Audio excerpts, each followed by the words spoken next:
good afternoon, and thank you for having me to present TickCell today. Well, first, and I'm sorry to bother you with this, but we are a listed company in France, and you have to go through this very hard-to-swallow slide just after lunch. I know it's painful, but let's assume you've read it. And let's dive into the story. So basically, TickCell is a cellular immunotherapy company that is, we believe, uniquely positioned in such a way that we are using the CAR technology, which, of course, is well known by all of us today. But instead of using this CAR technology into what we call T effector cells, we are using this CAR technology into regulatory T cells. Regulatory T cells, or Tregs, is a subset of T cells that have been discovered, let's say, 20 years ago, so a few decades after the T effector cells, and which main property is to downregulate the immune system, so to inhibit inflammatory processes. So very logically, when we arm those cells with a CAR, we are not trying to fight cancer or infectious disease when you need to stimulate the immune system, but to the contrary, we are using those cells to address diseases where you need to calm down the immune system, to calm down, for example, the inflammation. So very logically, we are doing those CAR Tregs in autoimmune condition, inflammatory disorder, as well as in transplantation-related disorder. As you can see from this slide, we believe to be the only player in the world today to be focusing exclusively on this technology. This has some advantages, like being the first mover. It has also some inconvenience, is that it's a totally unproven technology today. We are at the mice level, and we expect to be starting clinical development sometimes at the end of next year. Should we prove that it works in clinic, in human, as we've proven that it works in mice, of course, we will enjoy a very good marketing position. We are really at the crossroads of two, let's say, vibrant sectors in our industry. The first one is, well, there is no need to present it, cellular immunotherapy, with all what has been said since this morning. I think we all understand that this is a very exciting field. But also regulatory T cells. What you have to understand is that those cells, as I said earlier, have been discovered some 20 years ago. And for 20 years, really the pharma industry has not looked at those cells as a credible therapeutic option. And over the past 10 months, and I'm serious, this is only since 2017, the first 10 months of 2017, we've seen 5 pharma deals around Treg technology. All these deals were done on technology that aim at stimulating the Treg compartment in vivo. Okay, so not ex vivo as we are doing it, but that's to us a very encouraging sign that at last, after 20 years of academic research, regulatory T cells, or Treg, are becoming a credible therapeutic option for the pharma industry. And since, again, we are at the crossroad of these two fields on uniquely positioning in the field of engineering those cells, we believe that should we prove the concept further, will be a very attractive partner for the pharma industry. I cannot go through the story of TickCell without telling you that this company actually was started long ago, like 15 or 16 years ago. But for the first 14 years of the existence of the company, it has focused on the initial scientific discovery from a French doctor called Dr. Groux, who discovered in the mid-90s the way to select naturally antigen-specific type 1 Treg. I'm not going to go into details of this technology, but basically for the first 15 years of the company, we have focused on the development, of this initial discovery. We went up to clinical validation in Crohn's disease, in refractory Crohn's patient. It seems to work, but then we realized, and it was 2 years ago, that manufacturing those Treg, naturally antigen-specific Treg, at a large scale was going to be very challenging. This is when I joined the company as CEO, and over the last 2 years, I had to transition from this initial technology, which again seems to work in clinic, but was going to be very difficult to manufacture at a scalable level, from a new generation of product in which using the same expertise of the biology of these cells, which makes us unique, but instead of looking for something natural in terms of antigen specificity, we were going to introduce the antigen specificity via the transduction of a CAR into a Treg. So this is basically what we are doing now, and this is the only thing we are doing. We are working on many different subtypes of Treg, and we are trying to do exactly as the CAR T player are doing in oncology, inserting this little bizarre thing, which is a car, into a Treg instead of into a car, into a T effector cells. And if you had an opportunity to look at a chart where you have on one side a CAR Treg, on the other side a CAR T, you will realize that the product look exactly the same. We have an antibody fragment, a CFV, a spacer, a co-stimulatory domain as well as a signaling domain. The only two differences being that the cell population we are inserting this CAR into is different. It's a CD4, can be a CD8, a very specific subset of CD8, but it's a very well characterized FOXP3 positive T cells or type 1 Treg, for example. And the second difference is that, of course, the antigen we are going to target is not a cancer antigen, and actually it can be an antigen which is not associated to any disease. What is important for us, given the mechanism of action of these cells, is that it's present naturally, specifically in the tissue where you have the inflammation you will want to fight. Okay, let me explain to you that. When we have the product, we inject the product IV, okay? And thanks to the natural property of the Treg, it has nothing to do with the CAR, the product will migrate to the site of inflammation because the Treg have homing properties such that they are attracted by inflammation. So, for example, if you have MS, they will be attracted by the brain, whether you inject them IV or not. Okay? If you have Crohn's disease, they will be attracted by, in the guts. If you have arthritis, they will be attracted in the joints. And to be active and then proliferate in vivo, the product will need to encounter the antigen it has been it is targeting. And again, this antigen can be a disease antigen, but very importantly, it has to be specifically present in the tissue where you have the inflammation you want to fight, because you don't want this product to go into some other places where you have inflammation for some reason, and you find as well this antigen, so as to avoid off-target toxicity.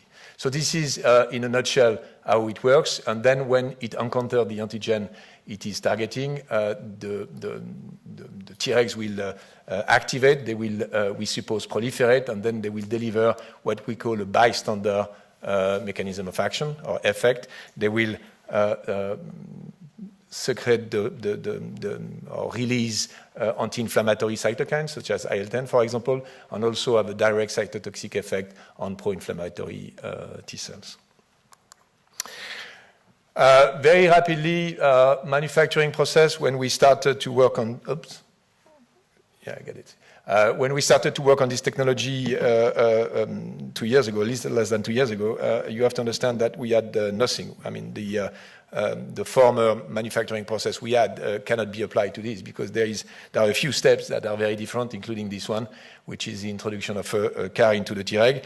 And I can say now, as we are close to transferring the manufacturing process to the CMO, that we believe to have a very robust and very scalable manufacturing process. And what was not obvious when we started was the fact that when you isolate the Treg population we need, or that is of interest to us, we realize that there is close to, a 2-log difference in terms of number of cells compared to, let's say, the soup of T cells that is being used in CAR-T.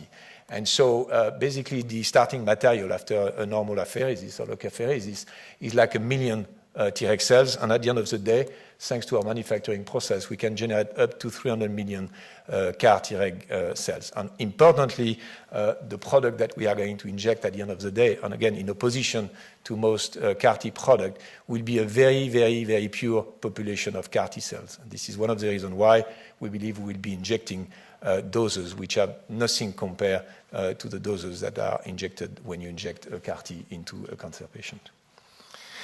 We've selected for the first product Lantigen, which is a Miltenyi company, as a GMP provider for the lentiviral vector. And we are, sorry, I have a problem with the remote control. We are in the process of selecting the the CMO, which is going to manufacture the cell therapy product. And we expect to be announcing who is the CMO before the end of the year.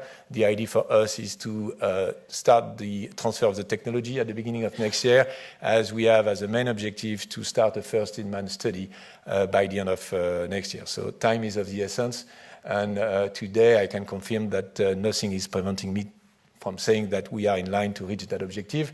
It's a very important objective. You have to understand that injecting a CAR-Treg to human has never been done anywhere in the world by anyone else. So obviously for us, but also for the field, that will be a very important event.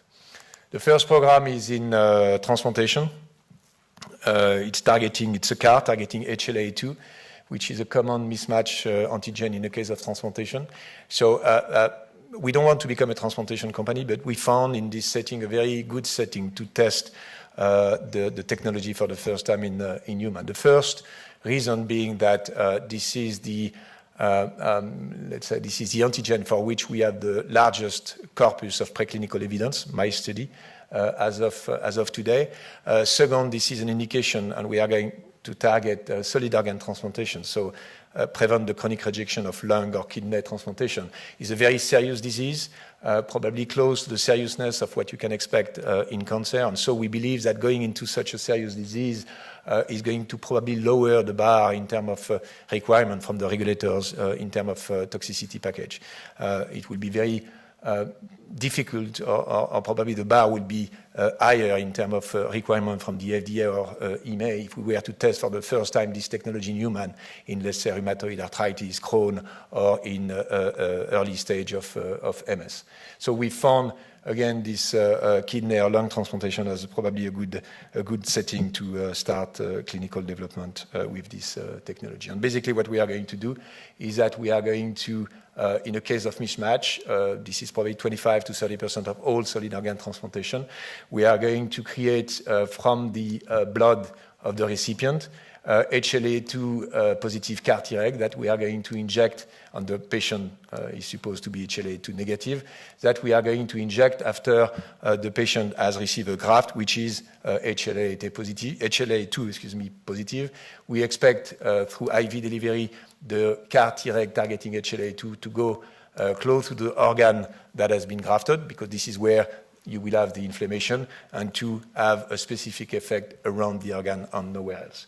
And in this first in-man study, we are going to look at three things. First, obviously, tolerance. Again, it has never been tested in human.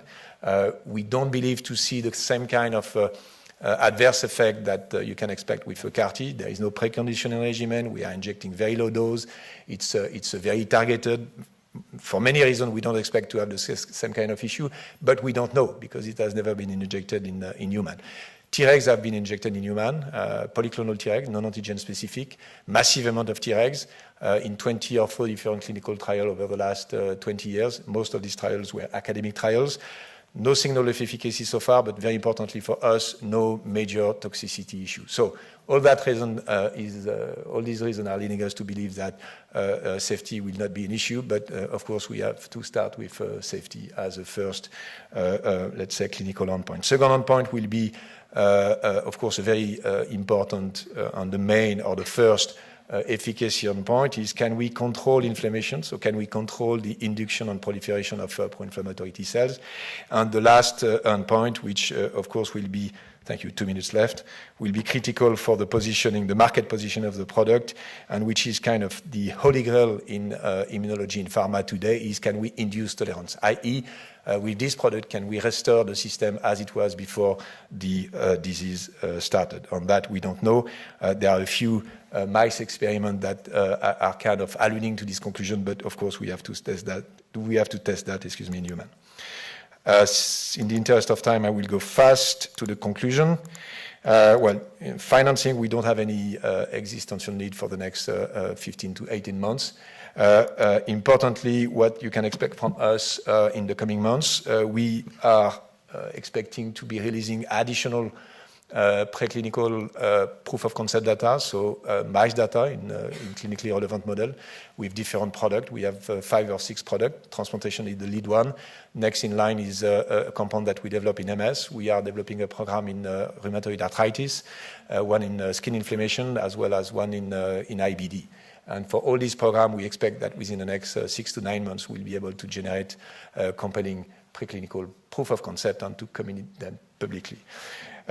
We expect, as I was saying, to be transferring to the CMO our first generation of manufacturing process within the next few months. I went very fast on the manufacturing process, but just to give you a comparison with what you know about, for example, Novartis, which is said publicly to have a 22-day vein-to-vein manufacturing process, or Kite, which is said to have a 17 to 18 days vein-to-vein manufacturing process.